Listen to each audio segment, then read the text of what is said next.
조갑제 TV 시청자 여러분 안녕하십니까? 2021년 10월 30일 오후 6시입니다. 여러분들 이 좌익 세력이 사과하는 걸 본 적이 있습니까? 이재명이 사과하는 걸 본 적이 있습니까? 문재인이 진정으로 사과하는 거 본 적이 있습니까? 광우병 난동에 대해서 사과한 걸 들으신 적이 있습니까? 천안함 폭침이 북한 소행이 아니라고 말한 쪽에서 사과한 걸 들으신 적이 있습니까? 그런데 저들이 이 대한민국 편에 선 사람들이 조금만 실수를 하면은 사죄하라고 압박을 합니다. 거기에 무너지는 사람들이 많아요. 그럼 그들의 운명이 어떻게 되었는지 한번 살펴볼까요? 우선 이명박 대통령이 2008년에 광우병 난동 때 사과를 했습니다. 그때 사과할 일이 뭐가 있었습니까? 사과도 아주 좀 비참하게 했습니다. 나도 왕년에 운동권이었다. 그래서 아침 이슬을 청와대 디산에 가서 들었다.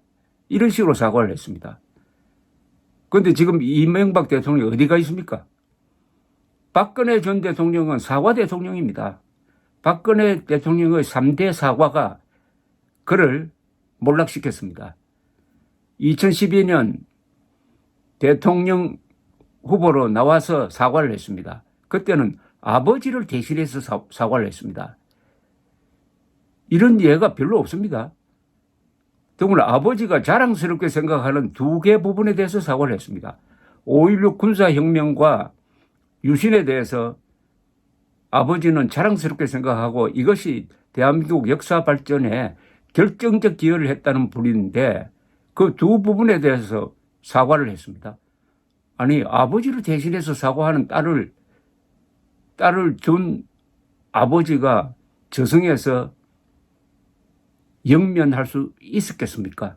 더구나 사실에 맞지도 않는 사과를 했습니다. 그뿐입니까?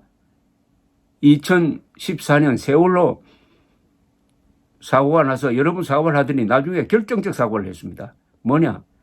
이 모든 책임은 해경에 있다. 해서 해경 해체를 선언을 해버리고 말았습니다. 해경에 그때 무슨 책임이 있었습니까? 객관적으로 보면은 그때 해경은 할 일을 다 했습니다. 구조도 빨리 했습니다. 30분 만에 경비정이 도착을 해가지고 170명 이상을 구조를 했습니다.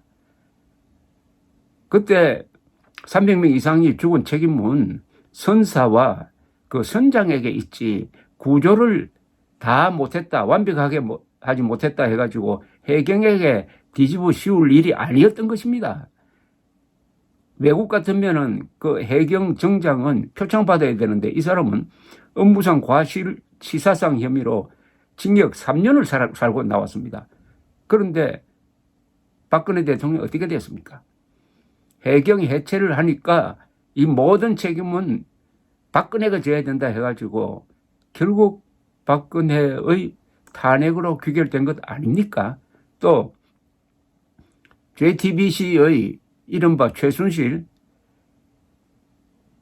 노트북 사건, PC 사건이 나왔을 때 무조건 사과하고 말았습니다. 그때도 가려서 사과를 했어야죠. 그때 보도된 것을 나중에 거짓의 산이라고 표현을 했는데 그렇다면은 사과할 것과 아닌 것을 가려서 해야지 총체적 사과를 하고 말았습니다. 이른바 촛불 시위에 기름을 붓고 말았습니다. 최근에 윤석열 사과. 아니 전두환도 잘한 게 있다. 잘한 것에는 우리가 배워야 된다. 이게 뭐 사과할 일입니까? 본인도 사과하지 않고 며칠 버티더니 결국 사과를 했습니다. 마음에 내키지도 않는 사과입니다. 그러다가 그 문제 사진도 아니죠 사실은. 그런데 그게 사과를 걔한테 준 거다. 이런 식으로 해석을 해가지고 압박을 하니까 또 사과를 했습니다. 사람 우습게 만드는 거죠. 그런데 윤석열 씨가 걱정이 되는 게 또 광주에 간다고 그래요? 광주에 가면 또 사과를 합니까? 광주에 가서 사과를 하면 어떻게 되는지 오늘 잘 보여주었습니다. 노태우 대통령 연결식에서 조사를 한 장례위원장 김부겸 국무총리가 뭐라고 했습니까? 왜 살아있을 때 사과하지 않았느냐 하는 그런 유감을 표명했습니다. 아니 이분이 몸져 누우신 지가 벌써 한 15년이 흘렀습니다. 그렇다면 15년 전에 노태우 대통령이 맨정신으로 계실 때 광주 사태에 대해서 사과할 마음이 없었던 사람입니다. 그분은 광주 사태에 또 진압에 관여도 하지 않은 사람이었어요. 1980년 5월 그는 수도경비사령관이었습니다. 수도경비를 맡은 사람이지 광주 경비를 맡은 사람이 아니었어요. 본인이 사과할 마음도 없었고 사과할 이유도 없는데 그 아들이 광주에 가서 사과를 하니까 그 주변에서 못마땅하게 생각하는 사람들이 들어 있었습니다. 그런데 그게 효과가 있었는지 이번에 국가장으로 되는 데는 상당한 기여를 한 겁니다. 그렇다면 그것으로 끝내야지 또 왜 살았을 때 사과하지 않았느냐 하는 식으로 추궁하는 식으로 오늘 조사를 하면서 또 뭐라고 했느냐. 앞으로도 계속 유족들이 계속 사과를 해야 된다는 투의 이야기를 했습니다. 이건 연좌제입니다. 아버지의 잘못을 저는 노태우 대통령의 잘못으로 보지 않는 사람인데 예를 들면 그렇습니다. 아버지의 잘못을 아들에게 넘겨서 계속 사과하라. 그럼 과오가 무슨 돈처럼 상속이 되는 겁니까? 어떻게 유족들은 사과해야 된다고 합니까? 본인을 대신해서. 이거는 연좌제일 뿐만 아니라 우리 헌법의 가장 중요한 가치인 양심의 자유를 위반하는 겁니다. 양심에 따라서 사과하는 게 진짜 사과지 강압에 의해서 사과하는 게 또 그걸 강요하는 게 전체주의 아닙니까? 사과할 일은 저 김부겸 총리가 사과할 일이 많죠. 과거에 어떤 운동권 활동을 했습니까? 그런 건 제쳐놓고 제가 김부겸 씨한테 유감으로 가지고 있는 게 행정안전부 장관 할 때 왜 핵미사일 방어 훈련 안 하냐고 하니까 그렇게 하면은 국민들이 불안해합니다라고 대답을 했어요. 아니 세월호 때 그때 사망자가 많았던 것은 퇴선 훈련을 제대로 하지 않았기 때문인데 그럼 퇴선 훈련하면은 승객들이 불안하게 생각하잖아요. 그래서 퇴선 훈련 안 하면은 그런 사고가 날 때 어떻게 됩니까?